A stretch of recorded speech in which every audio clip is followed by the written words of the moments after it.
Oh my God. And they would come up to us and they would say, "Are you her?" And I would say, "I don't know. Who is she?" They said, "Did you really sing that song?" And I said, "Yeah." And they'd say, "Wow, you're old."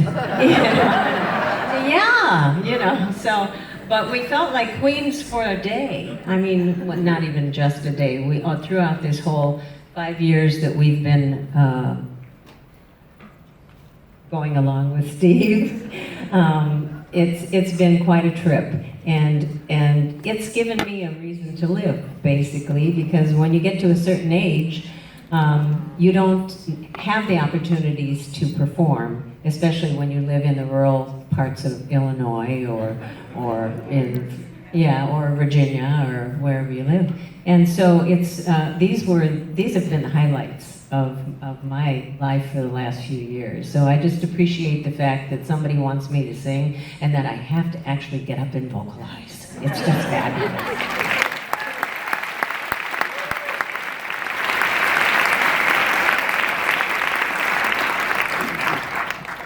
Well, I did many industrial shows for MetLife and Kinney Shoes and Oldsmobile and Cadillac and Pony Sportswear.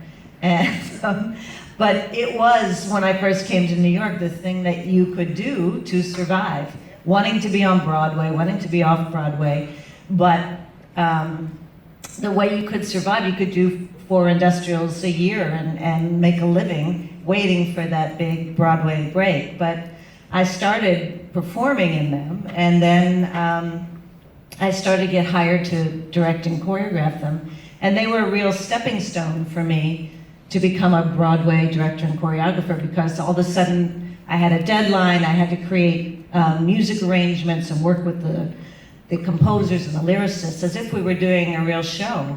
So it was a time in my life that was very, very creative, because we had to land that number like it was on Broadway. So everything about it is what I do now today. And I learned it all from doing industrial shows in the beginning.